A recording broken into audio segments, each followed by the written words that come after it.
या mutual funds? PPF नहीं, mutual funds. Investment करनी है, कंफ्यूजन है तो टेंशन मत लो, क्योंकि आज मैं आपको ऐसे 2 इन्वेस्टमेंट ऑप्शंस के बारे में बताऊंगी जिसके बाद आप आराम से डिसाइड कर सकते हैं कि आपके लिए बेहतर क्या रहेगा। आज हम बात करेंगे पीपीएफ वर्सेस म्यूचुअल फंड के बारे में। प्रोज एंड कॉन्स दोनों जानेंगे, सारी अच्छी बातें बुरी बातें सब कुछ जानने वाले हैं इस वीडियो में। तो वीडियो को एंड तक जरूर देखना, पसंद आए तो लाइक करना बिल्कुल मत भूलना और चैनल को सब्सक्राइब तो बिल्कुल ही कर देना और अपने दोस्तों के साथ जरूर शेयर करना ताकि उनकी भी इन्वेस्टमेंट जर्नी आपकी तरह आसान हो पाए। इस वीडियो में हम जानेंगे कि कैसे पीपीएफ जो है वो म्यूचुअल फंड से बेहतर है या फिर म्यूचुअल फंड पीपीएफ से बेहतर है। चलिए शुरू करते हैं।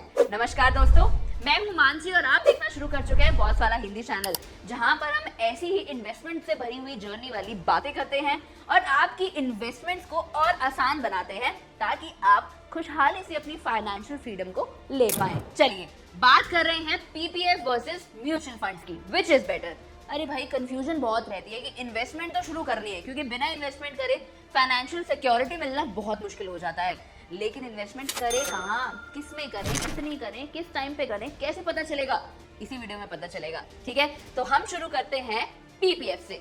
पीपीएफ में देखो सीधी सी बात है, 7.1% का पर एनम आपको इंटरेस्ट रेट मिलता है, रिस्क भी कम है।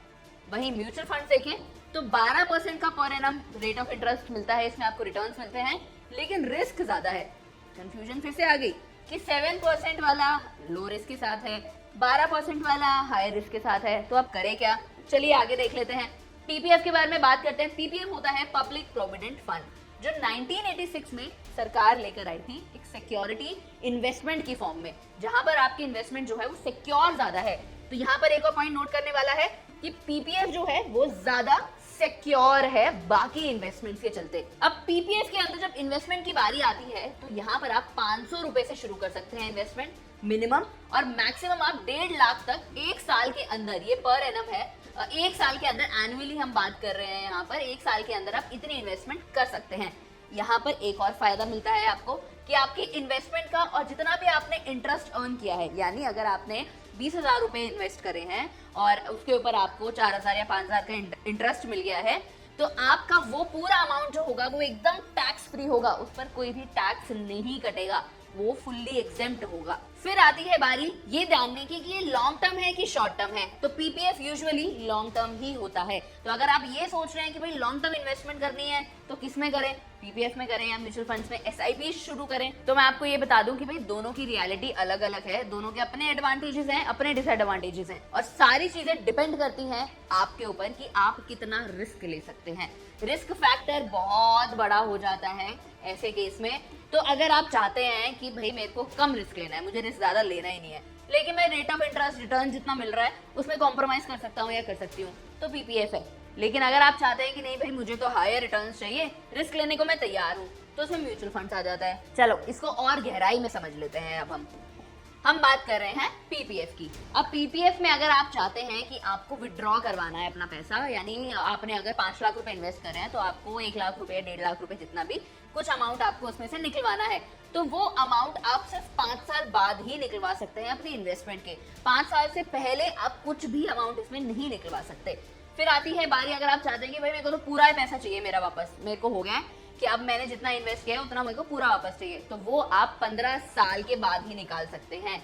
यानी कि जो इन्वेस्टमेंट की जर्नी है, अगर आप पीपीएफ में इन्वेस्ट करना चाहते हैं तो आपको 15 साल की जर्नी जो है वो डालने पड़ेगा उसके अंदर, अगर आप पूरा पैसा चाहते हैं तो। वहीं अगर इंटरेस्ट की बात की जाए तो इंटरेस्ट एवरी क्वार्टर आपके अकाउंट में आता है, 7.1% का पर एनम इसका जो है वो क्वार्टर हम कैलकुलेट करते हैं, उस तरीके से ही आपके अकाउंट में वो भेजा जाता है। अब मैंने जैसे कि आपको बताया, आप पीपीएफ क्यों चूज करना चाहते हैं, क्योंकि आपने चूज किया है सेफ्टी ओवर हायर रिटर्न्स। आप चाहते हैं भाई मेरा पैसा सेफ रहना चाहिए, सिक्योर रहना चाहिए, कोई बात नहीं मुझे थोड़े कम रिटर्न्स मिल जाएंगे, कोई दिक्कत नहीं है, तो आप पीपीएफ की ओर जा सकते हैं। लेकिन अगर आप चाहते हैं कि नहीं मुझे तो ज्यादा रिटर्न चाहिए, तो वहीं पर आप म्यूचुअल फंड्स की तरफ जाकर इंक्लाइन थोड़ा हो सकते हैं।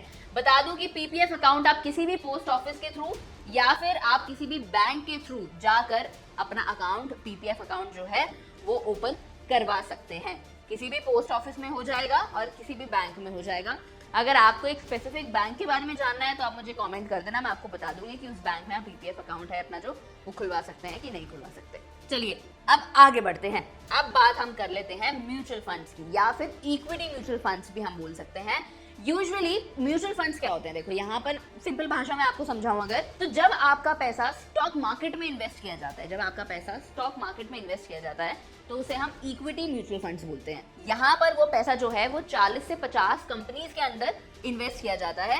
मतलब ऐसा नहीं है, डाइवर्सिफिकेशन मिलती है यहाँ पे आपको, ऐसा नहीं है कि एक जगह पर ही आपका पैसा डाल दिया गया है, नहीं, आप उसको अलग अलग कंपनीज में भी डाल सकते हैं और ये काम आपके लिए अलग अलग जो फंड मैनेजर्स हैं वो करते हैं। अब यहाँ पर जो फंड मैनेजर्स होते हैं वो कंपनीज भी होती हैं। अब तो इतने सारे प्लेटफॉर्म्स आ गए हैं हमारे पास, स्क्रीन पर आप कुछ नाम भी देख सकते हैं जिनके थ्रू आप म्यूचुअल फंड्स में इन्वेस्ट कर सकते हैं। अब जैसा कि मैंने आपको बताया कि 40 से 50 कंपनीज में यहाँ पे इन्वेस्टमेंट की जा सकती है, उसी तरीके से अलग अलग कैटेगरीज में भी की जा सकती है। आप लार्ज कैप में इन्वेस्ट कर सकते हैं, मिड कैप में कर सकते हैं, फ्लेक्सी कैप में कर सकते हैं, स्मॉल कैप में कर सकते हैं, या फिर मल्टी कैप में भी कर सकते हैं।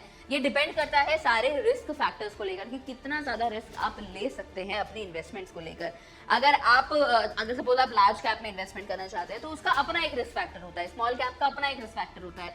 तो आपको पूरी प्रॉपर रिसर्च के साथ ही इन्वेस्टमेंट करनी चाहिए, सारी जानकारी लेकर ही इन्वेस्टमेंट करनी चाहिए। मतलब मैं ये नहीं बोलूंगी कि आप बस किसी की भी आपने राह चलते लोगों से पूछ लिया ऐसे और चलो ठीक है भाई इन्वेस्टमेंट करना शुरू कर देते हैं, ऐसा नहीं है भाई। देखो पैसा बहुत मुश्किल से कमाया जाता है तो उसको उतना ही दिमाग लगाकर सावधानी से ही इन्वेस्ट करना चाहिए ताकि आप अच्छे रिटर्न्स ले पाए। आपका मोटिव क्या रहता है इन्वेस्टमेंट का कि भाई मैं ना सिक्योरिटी चाहता हूँ आगे चल के, मुझे नुकसान नहीं झेलना है, या फिर ऐसी कोई सिचुएशन आ जाए, मेरा इमरजेंसी आ जाए कहीं पे, तो मैं अपना पैसा अच्छे तरीके से इन्वेस्ट करूंगी अगर, तभी मेरे को उस इमरजेंसी में वो पैसा बढ़ा हुआ वापस मिलेगा। तो बिना सोचे समझे कहीं पर भी इन्वेस्टमेंट नहीं करनी चाहिए। इसके लिए मेरे पास एक बहुत अच्छा सॉल्यूशन है आप लोगों के लिए। अपने बॉस वाला ऐप को डाउनलोड करना है। बस एक ऐसी एप्लीकेशन है जो सिर्फ आपके फोन में रहेगी, बहुत ईजी एप्लीकेशन है। वहां पर आपको 500 से ज्यादा कोर्सेज का एक्सेस आपको मिल सकता है। सिर्फ 999 में चल रहा है आजकल, ऑफर भी चल रहा है उस ऐप पर। पूरे साल का जो एक्सेस है आपको वो सिर्फ 999 में मिल जाता है। वहाँ पर आप एक्सपर्ट्स से जान सकते हैं भाई, उन कोर्सेज एकदम शानदार कोर्सेज हैं, आप सारी जानकारी ले सकते हैं, सब कुछ सीख सकते हैं उन कोर्सेज में कि कैसे कहाँ पर कितना इन्वेस्टमेंट करना चाहिए, फाइनेंशियल जर्नी को किस तरीके से जीना है, वो आपको सब कुछ उस ऐप पर पता चल जाएगा। बॉस वाला ऐप डाउनलोड करने का लिंक आपको मेरे चैनल प्रोफाइल और डिस्क्रिप्शन दोनों पर ही मिल जाएगा। चलिए आगे बढ़ लेते हैं। अब यहाँ पर मैं आपको एक और बात बता दूं कि अगर आप इन्वेस्टमेंट करना चाह रहे हैं ना, तो एटलीस्ट 5 साल की इन्वेस्टमेंट तो आपको करनी ही चाहिए। मतलब क्योंकि ये लॉन्ग टर्म बेसिस पर ही मैं आपको बता रही हूँ। अगर आप लॉन्ग टर्म के लिए इन्वेस्टमेंट करना चाहते हैं तो म्यूचुअल फंड में किसी भी SIP को अगर आप शुरू करते हैं तो आप कम से कम 5 साल तो इन्वेस्टेड रहना उसमें, तभी आपको अच्छे खासे रिटर्न्स देखने के मिलेंगे। और डेटा ये बताता है कि 5 साल के लिए अगर आप इन्वेस्ट कर रहे हैं ना, मतलब लॉन्ग टर्म में अगर आप इन्वेस्ट कर रहे हैं तो आपको एवरेज रिटर्न 12% पर एनम का आराम से मिल जाता है। इससे ज्यादा भी मिलता है, डिपेंड करता है कि आपने कहाँ पर इन्वेस्टमेंट करी है। इससे कम भी मिलता है, जैसे मैंने आपको मिड कैप स्मॉल कैप ये सारी चीजें बताई।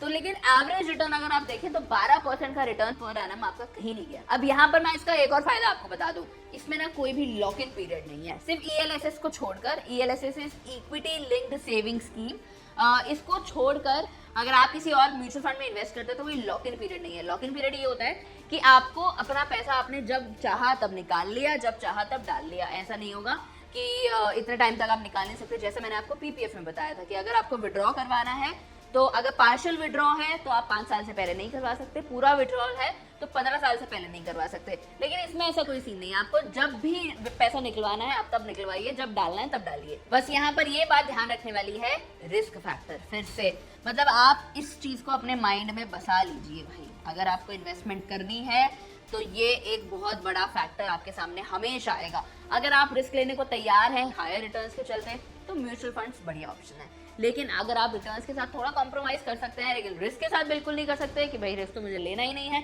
तो वो रिस्क आप अपना PPF में डाल दीजिए। तो वहां पर जो है वो रिस्क तो मतलब वहां का रिस्क इतना है ही नहीं मेजबानी, क्योंकि एक तो सरकारी बैग्ड है तो और आपको अच्छे खासे रिटर्न्स उसमें भी मिल जाते हैं, लेकिन उससे ज्यादा रिटर्न्स आपको म्यूचुअल फंड में मिलते हैं, लेकिन रिस्क भी उसके साथ आता है। तो सोच समझकर फैसला लीजिएगा। मैंने आपको बता दिया है कि कौन सा ऑप्शन किस टाइम पर आपके लिए सही रह सकता है। अब डिसीजन किसका होगा? सिर्फ आपका। चलिए अब मोटा मोटा फीचर समझ लेते हैं सबके। पूरी वीडियो का एक जिस्ट आपको यहीं पे मिल जाना है। PPF के बारे में बताऊं तो पहली चीज तो सरकारी है, ठीक है, सरकार के द्वारा बैक्ड है। वहीं इक्विटी म्यूचुअल फंड्स की अगर बात करूं तो वो मार्केट के ऊपर डिपेंड करती है। भाई मार्केट अच्छी चल रही है तो फायदा होगा, मार्केट नीचे चल रही है, बुलिश है तो आपको यहाँ पे रिस्क वाला फैक्टर जो है आपका वो यहाँ पर काम आएगा। Risk factor, of course PPF में रिस्क कम है क्योंकि सरकार के द्वारा ही रिटर्न जो परसेंटेज है वो कैलकुलेट की जाती है, डिसाइड की जाती है। सरकार ने अगर ज्यादा बोल दिया तो आपको ज्यादा मिलेगा, कम बोल दिया तो कम मिलेगा। लेकिन वही म्यूचुअल फंड्स की अगर बात करूं तो मार्केट की फ्लक्चुएशंस के ऊपर डिपेंड करता है सब कुछ। अब रिटर्न्स की बात करूं तो यहाँ पर आपको मिल रहा है पीपीएफ में 7.1% का रिटर्न, इस करंटली ये चल रहा है अभी।